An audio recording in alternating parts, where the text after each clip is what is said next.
ஜெய் ஸ்ரீமன்னாராயண. ஆண்டாள் திருவடிகளே சரணம். ஜியத் திருவடிகளே சரணம். அடியேன் రామాంజదాసి. అస్మద్గురుభ్యో నమః. ఐదవ ప్రదేశం మధురాపురి. ఐదవ పాశ్రంలో ఆండాళ్ తల్లి మాయనై మన్ను వడమధురై మైందనై అని వర్ణనతో శ్రీకృష్ణుని కీర్తించడం జరిగింది. ఉత్తరప్రదేశ్ రాష్ట్రంలోని మధుర ఈ పాశ్రంలోని వర్ణనకు ప్రతీకగా నిలిచిన ప్రదేశం. శ్రీ మహావిష్ణువు దాల్చినటువంటి దశావతారాలలో సంపూర్ణ అవతారం కృష్ణావతారం. యశోదానందుల గారాల పట్టీగా పెరిగిన శ్రీకృష్ణ జన్మస్థలం మధుర. శ్రీకృష్ణ పాదస్పర్శతో పునీతమైన యమునా నదీ తీరంలో ఉన్న ప్రాంతం మధుర. పూతన సంహారము, కాళీయ మర్దన, గోవర్ధనగిరిని చిటికిన వేలుపై మోపడం, కృష్ణుని రాసలీలలు వంటి కృష్ణలీలలన్నింటితోనూ పులకరించిన ప్రదేశం మధుర.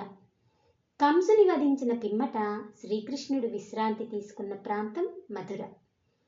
ఇక్కడ రాధాకృష్ణ మందిరము, ఎక్కడ చూసినా రాధాకృష్ణుల రూపాలు నయనానందాన్ని కలుగజేస్తాయి.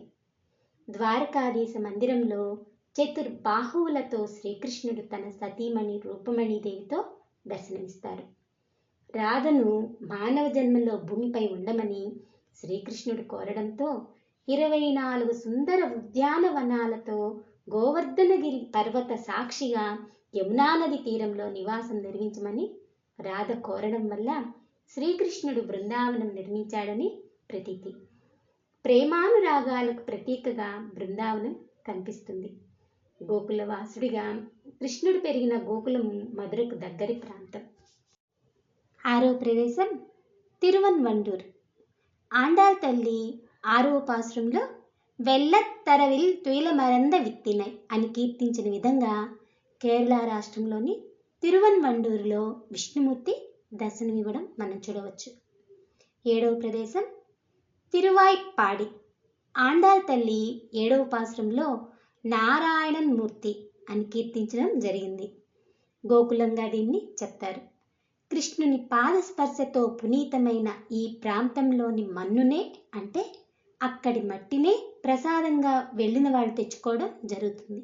అక్కడ చేరిన వారందరూ శ్రీకృష్ణ భగవానుడు నడయాడిన పుణ్యభూమిని అంగ ప్రదక్షిణలాగా, అంటే నడవకుండా ఆ ప్రాంతంలో పడుకొని తన్మయత్వంతో దొర్లుతూ ఉంటారు. ఇంతటి పుణ్యభూమి తిరువాయ్పాడి. 8వ ప్రదేశం కంచి. 8వ పాశ్రంలో ఆండాళ్ తల్లి దేవాదిదేవనై చంద్రునాం సేవిత్తాల్ అని శ్రీమన్నారాయణ్ణి కీర్తించిన విధంగా కంచిలోని వరదరాజ పెరుమాళ్ దర్శనమివ్వడం జరిగింది. ఇక్కడ పెరుమాళ్ళు సత్యయుగంలో స్వయంభూగా వెలిసినట్లు చెబుతారు. సరస్వతీదేవితో ఏర్పడిన వివాదం వల్ల సృష్టికర్త బ్రహ్మ ఈ ప్రదేశానికి వచ్చి శ్రీ మహావిష్ణువు అనుగ్రహం కోసం అశ్వమేధయాగం జరపడానికి సంకల్పించుకొని భార్య స్థానంలో శ్రీ గాయత్రీదేవిని ఉంచడంతో కోపించిన సరస్వతీదేవి నదిలా రూపుదాల్చి ఉద్ధృతంగా ప్రవహించి యజ్ఞవాటికను ముంచివేసే సమయంలో శ్రీ మహావిష్ణువు ఆ ప్రవాహాన్ని శయనించి అడ్డుకోవడం జరిగింది. బ్రహ్మయాగాన్ని పరిసమాప్తి చేసిన తర్వాత సరస్వతీదేవి బ్రహ్మల మధ్య ఉన్న దూరాన్ని శ్రీ మహావిష్ణువు దర్శనమిచ్చి తొలగించి వారిని కలపడం జరిగింది. మునులు, బ్రహ్మ, సరస్వతీదేవి అందరూ శ్రీ మహావిష్ణువుని ఇక్కడ కొలువై ఉండమని కోరడంతో వరదరాజ పెరుమాళుగా వెలిసినట్లు స్థల పురాణం చెబుతుంది. 9వ ప్రదేశం తిరుకడిగై. ఆండాళ్ తల్లి 9వ పాశ్రంలో మామాయన్ మాధవన్ వైగుంద నెన్నెండ్రు అని శ్రీమన్నారాయణ్ణి కీర్తించిన విధంగా తిరుకడగై లేదా షోడసింహపురంలో యోగ నరసింహస్వామి దర్శనమిస్తున్నారు. ఇక్కడ 1300 మెట్లు ఎక్కి ఒక పెద్ద కొండ మీద యోగ నరసింహస్వామి, పక్కన చిన్న కొండ మీద శంకు చక్రాలు ధరించి ఉన్న ఆంజనేయ స్వామిని దర్శించుకోవచ్చు. రావణుని సంహరించిన పిదప శ్రీరాముడు సప్త ఋషులు చేస్తున్న తపస్సుకు అడ్డుపడుతున్న కాలన్ కేయన్ రాక్షసులను వధించి రాజును, సప్త ఋషులను కాపాడమని, తాను అయోధ్యకు వెళ్ళాలని ఆంజనేయ స్వామిని ఆజ్ఞాపించడంతో శంకుచక్రాలను ధరించి కాలన్కేయన్ అనే రాక్షసులను సంహరించి సప్త ఋషులను రాజును ఆంజనేయ స్వామి అనుగ్రహించారని, సప్త ఋషులు తపస్సుకి యోగ నరసింహస్వామి ఇక్కడ అనుగ్రహించారని స్థల పురాణం చెబుతుంది. అమృతవల్లి తాయారు, సుధావల్లి తాయారు ఇక్కడి దేవేరులు.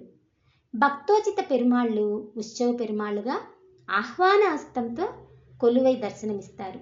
ఇది 64వ దివ్యదేశం. 10వ ప్రదేశం తిరుకాట్కరై. ఆండాళ్ తల్లి 10వ పాసురంలో నాత్తత్తుళాయుడి నారాయణన్ అని కీర్తించడం జరిగింది. దీనికి ప్రతీకగా కేరళ రాష్ట్రంలోని తిరుకాట్కరైలో వామనావతారంలో స్వామి దర్శనమిస్తున్నారు. ఆండాళ్ తిరువడిగలే శరణం. అస్మద్గురుభ్యో నమః.